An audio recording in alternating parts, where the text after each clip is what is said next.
Whoosh! That's the sound my amazing robot dog Sparky, zooming across the floor. He could do flips and even bark hello in a funny robot voice. My name is Julia, and building Sparky was the most awesome thing I had ever done. I spent weeks putting all his little pieces together, writing lines and lines of code on my computer to make him learn and play. He was my best creation, my super-duper invention, and I couldn't wait to show him to my Uncle Mark. Uncle Mark was a big deal. He owned Funtime Toys, the biggest toy company in town. Every kid knew Funtime Toys. They made all the coolest games and dolls and action figures. I always looked up to Uncle Mark. He seemed so smart and important, always talking about new toys and making kids happy. I thought he would be super impressed with Sparky. The day I finally took Sparky to Uncle Mark's office, I was so excited I could barely sit still in the car. I had Sparky carefully packed in a box, like he was a precious treasure. When we got to the Funtime Toys building, it was huge. There were colorful signs everywhere, and even a giant bouncy castle in the lobby. It felt like the most magical place on earth. Uncle Mark's office was on the top floor. It had big windows that looked out over the whole town. He was sitting behind a giant desk talking on the phone. When he saw me, his face lit up. "Julia, look at you all grown up," he said, even though I was still just 10 years old. He always said funny things like that. I carefully took Sparky out of the box. "Uncle Mark, look what I made." Sparky sat on the floor, his little LED eyes blinking.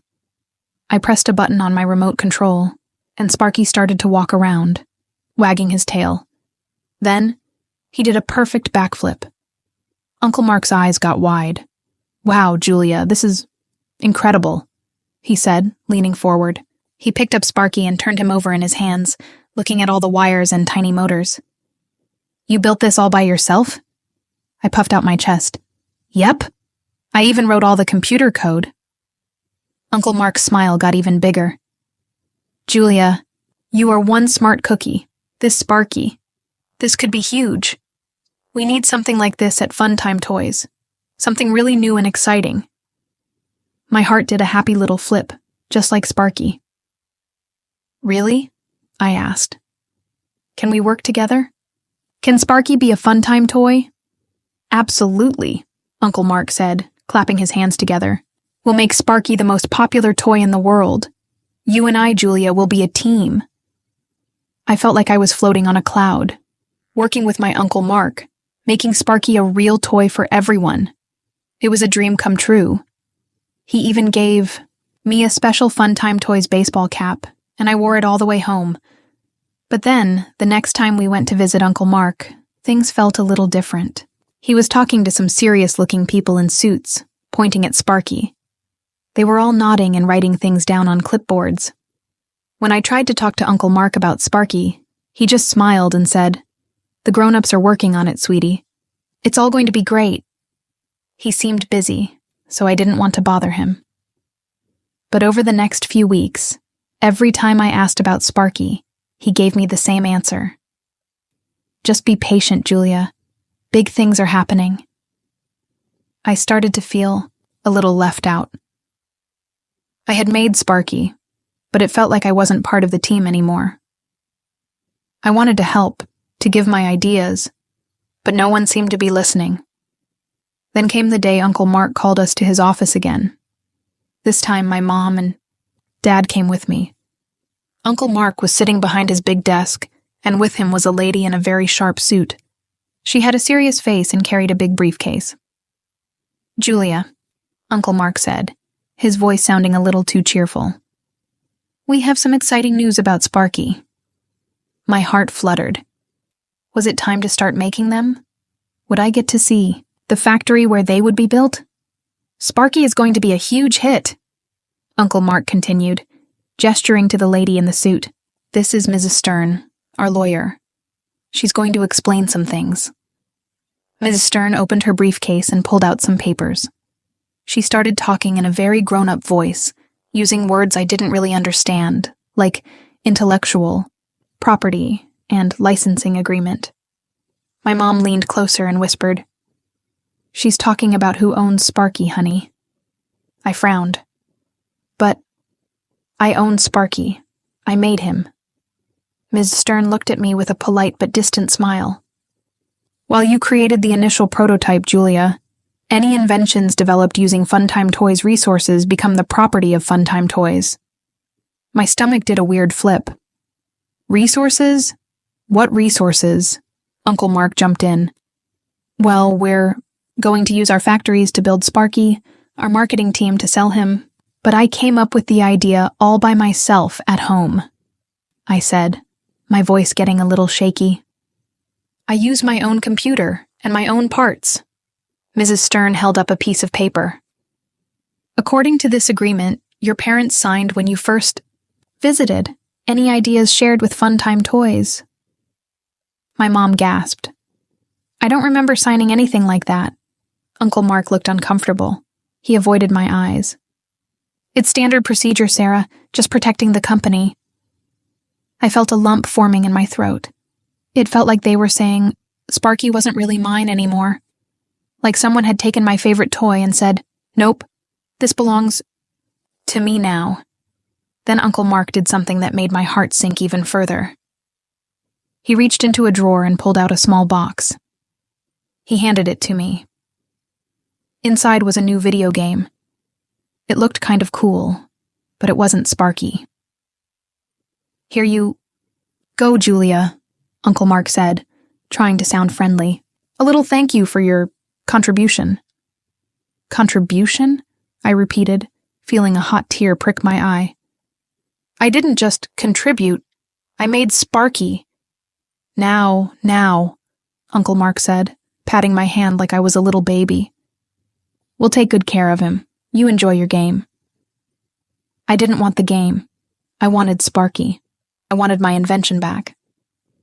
It felt like Uncle Mark didn't think I was smart enough to be part of Sparky's future. It felt like he just wanted to take my idea and pretend it was his. For the next few months, it was hard to watch TV.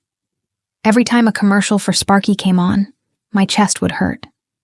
There was Uncle Mark, smiling and talking about his amazing new robot dog. Kids at school would say, "Wow, Julia, your uncle is so smart. He invented Sparky." And I would just mumble, "Yeah, he's smart." Inside, I felt like shouting, "No, I did that. That's my Sparky." One afternoon, I was helping my mom clean out the attic. It was dusty and full of old boxes. We were sorting through things that belonged to my Grandma Rose, Uncle Mark's mom. Grandma Rose had passed away a few years ago, but I still remembered her. She was a wonderful lady who always encouraged me to build and create things. She used to tell me, "Julia, your imagination is your superpower. We found a big, heavy box filled with old papers and notebooks. These are some of your grandma's things from when she started Funtime Toys," Mom said, carefully opening it. She was the one who built it up from a tiny little workshop. As we looked through the notebooks, I saw drawings of old-fashioned toys and handwritten notes about how they worked. Grandma Rose was a real inventor, too. She loved making toys that made kids smile. Then, tucked in the back of one of the notebooks, I found a thin, leather-bound diary. It looked very old and special. I carefully opened it. The pages were yellowed, and the ink had faded in places, but I could still read Grandma Rose's neat handwriting. As I read, I learned about all the challenges she faced when she started her toy company. People didn't always take her seriously, because she was a woman. Other companies tried to steal her ideas. But Grandma Rose was strong and smart. She wrote about how she learned to protect her inventions. And then, on one of the last pages, I found something amazing.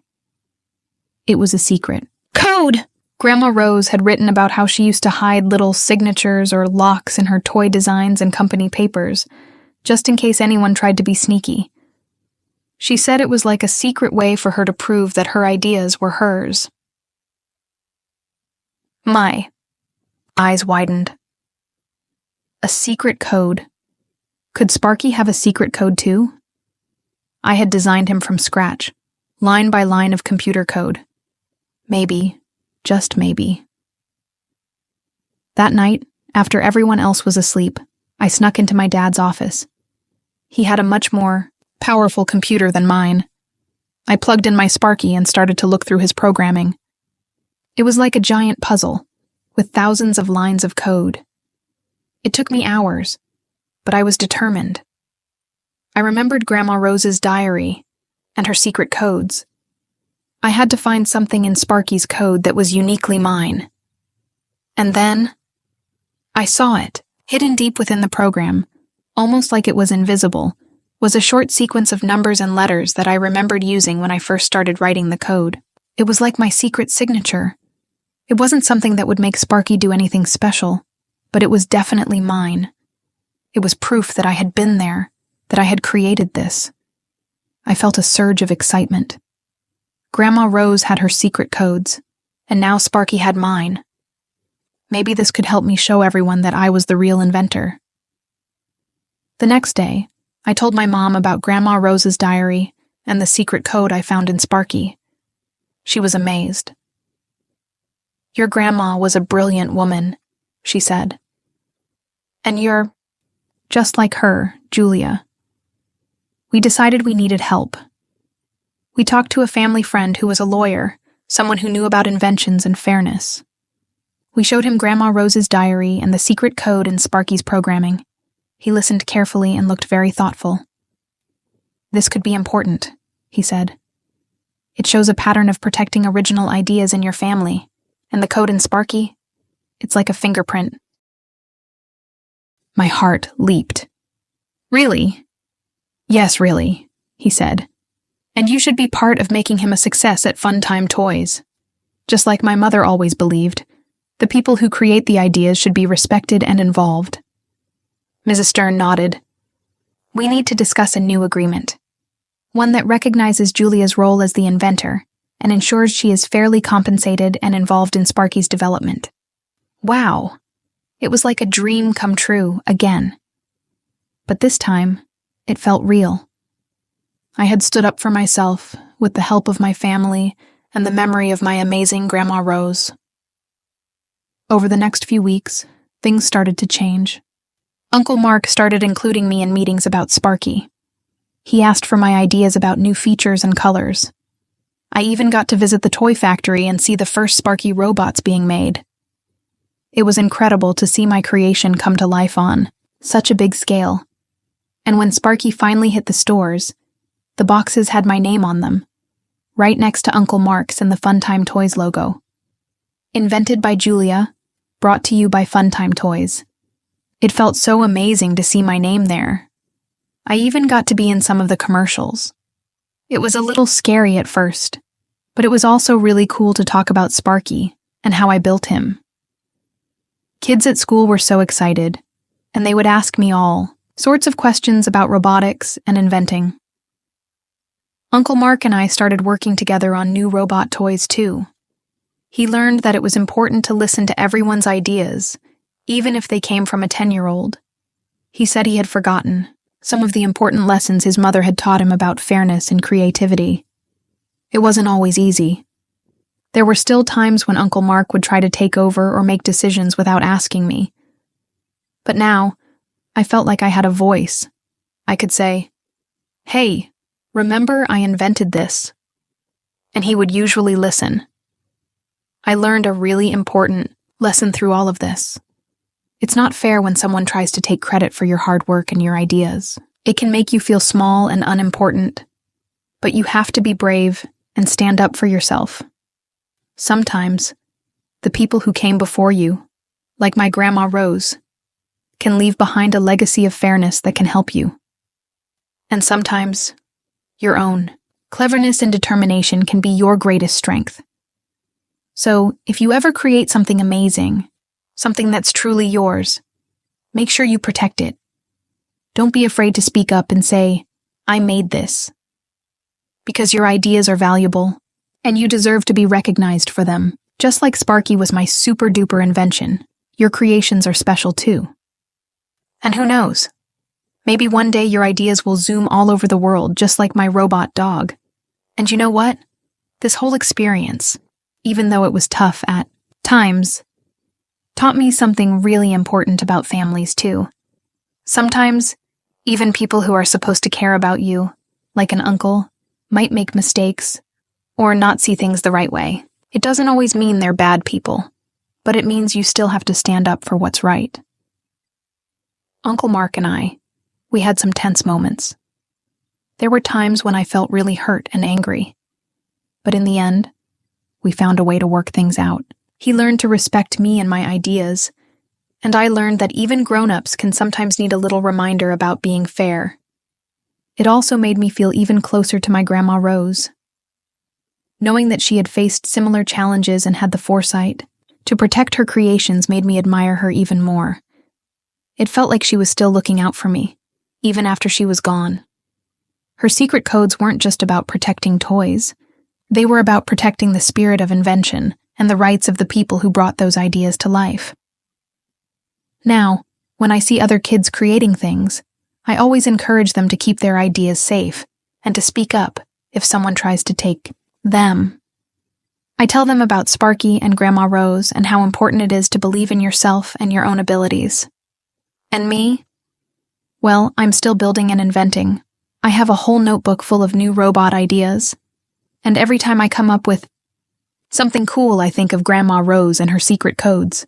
Maybe I'll even come up with my own special way to protect my future inventions. Being the girl who invented Sparky has been an amazing adventure.